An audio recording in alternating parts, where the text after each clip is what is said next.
Shalom, all praises, glory, and honor to Yahweh, Bahashem Yahushai, Bahashem Kodesh. Double honors unto the apostles and elders of GMS, the true leaders of Israel today, and salutations to all of the Akim who do this work in truth and sincerity, who are risking their lives and their freedom to do so, as well as the scattered Israelites who come looking like the heathen but are not, by way of their forefathers' seeds who are Israelite men. The true name of the Most High is Yahweh, and his son's name is Yahushai, and the Lord's holy chosen people are the so-called Negroes, Latinos, and Native Americans, as we're the ones who suffer under the curses in the book of Deuteronomy. My name is Akalia, and this video is on the topic of Bible prophecy, specifically on the pestilences, which is a part of the judgments that are set for the end of Esau's kingdom. And Esau is the so-called white man, who are the biblical Edomites. Esau is their forefather, and this is their kingdom, man. This is a wicked kingdom, and it's a kingdom that is ripe for judgment, and the judgment shall come. In 2 Ezra chapter 15 and verse 5, it says, "Behold, saith the Lord, I will bring plagues upon the world, the sword, famine, death, and destruction, for wickedness hath exceedingly polluted the whole earth, and their hurtful works are fulfilled." So the world is going to be judged because it's wicked, as the rulers are wicked. It is wicked, and there are plagues that are coming from the Lord, the sword, famine, death, and destruction. And the plague of pestilences and disease is a part of those plagues. All right. So as we're swiftly approaching the end of Esau's kingdom, which at the end of Esau's kingdom comes our kingdom, led by Yahushai, the kingdom of the Israelites, we have the build-up towards these prophecies. Some of the prophecies that we're looking towards are the mark of the beast prophecy, which is a mark chip, the war of Armageddon, World War III, when it starts happening over there in the so-called Middle East, the prophecies of the famine and the pestilence and the judgments, Jacob's trouble, the crash, right, of the financial system. That's a part of where it says that when money failed in the land of Egypt, in the book of Genesis. So money failed in ancient Egypt, and money shall fail again in modern day Egypt. And we're seeing all of those signs, right?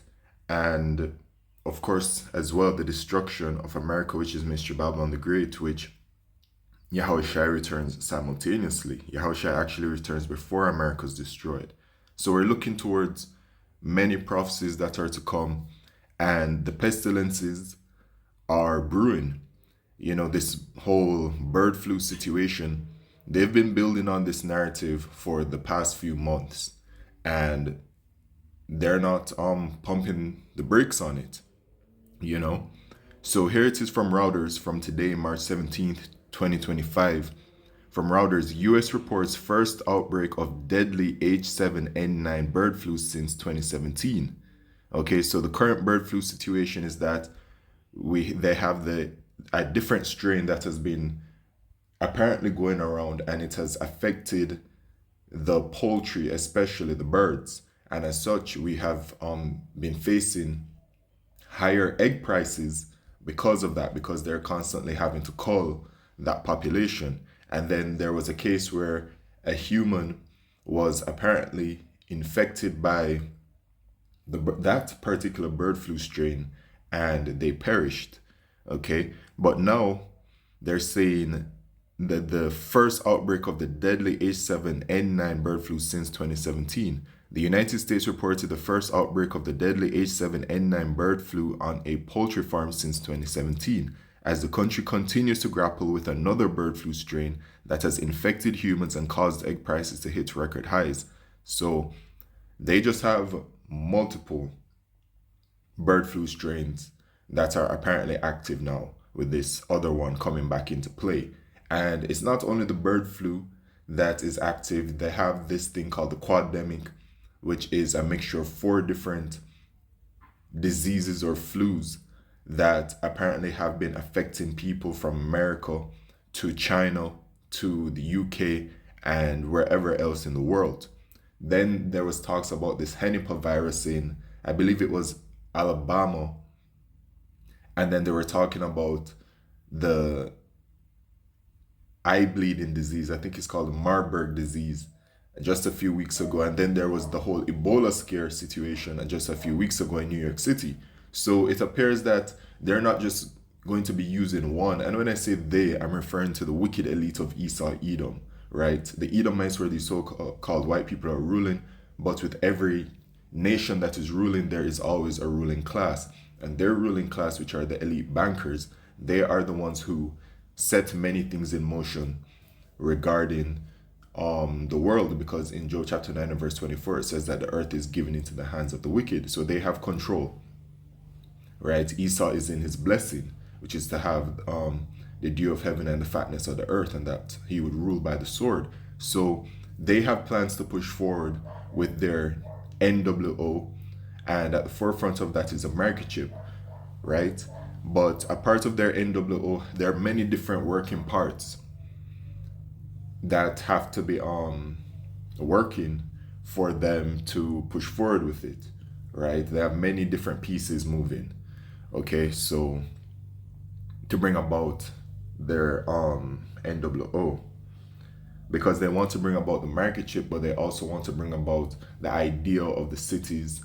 So they have the smart cities, the 15-minute cities, and then they have an idea of how also they want people to live and how they want people to eat and function. And they have an idea as well for the certain number of individuals that they want on the planet, which right now, that number has far exceeded what they want. According to the Georgia Guidestones, I believe the number was that they only want to attempt to control 500 million people. So the world is far past that number. So for them, obviously, they want to cull the population. So they have many different working parts at hand. Okay, so the spread of avian influenza, commonly called bird flu, has ravaged flocks around the world, disrupting supply and fueling higher food prices. Its spread to mammals, including dairy cows in the US, has raised concerns among governments about a risk of a new pandemic. And that's what we've been hearing about.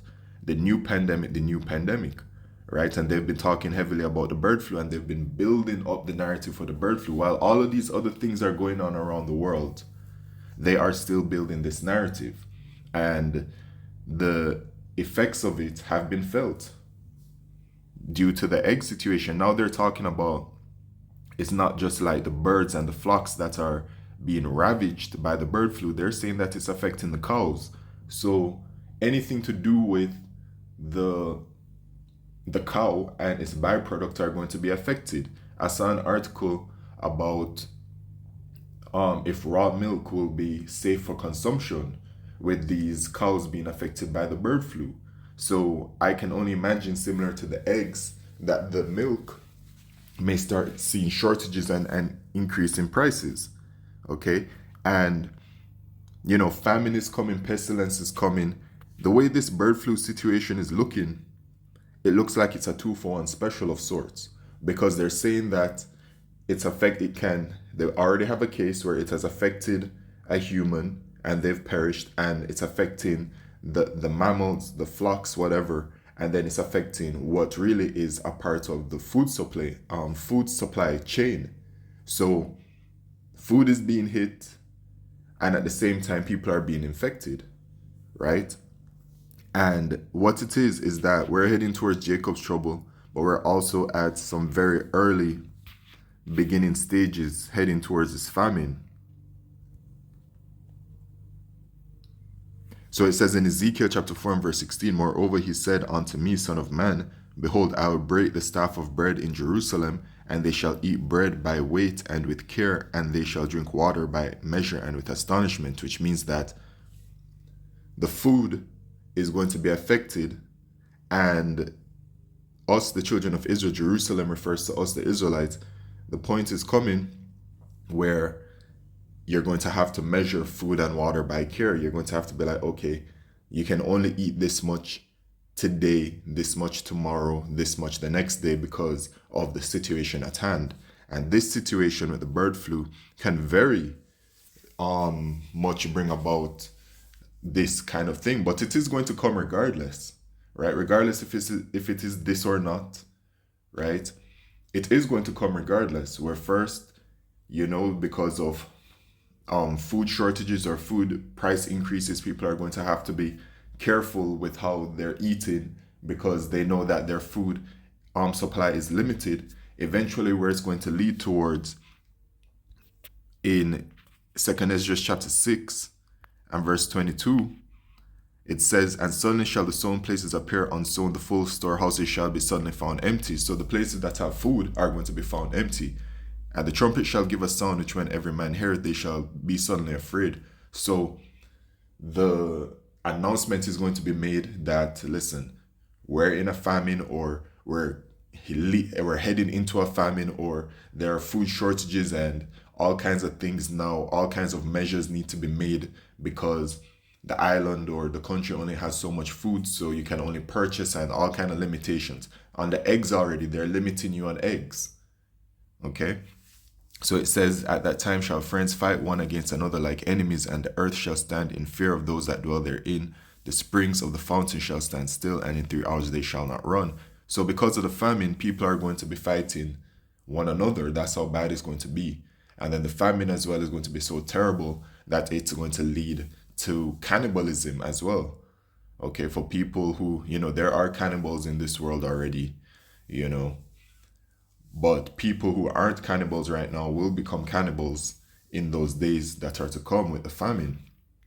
So, this bird flu situation, man, is ramping up. The strain that has caused the most damage to poultry in recent years and the death of one person in the US is the H5N1. So that's the one they've been talking about for the past few months.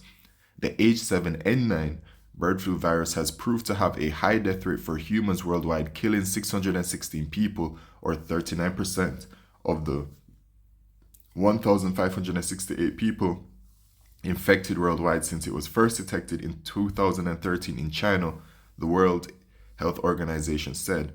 The WHO has said that both forms of the bird flu virus does not appear to transmit easily from person to person. So it's a build-up of the narrative, right? So the H5N1, one person has died, it's affecting the poultry, and we've seen the ramifications of that. Now they're saying the H7N9 has been detected again.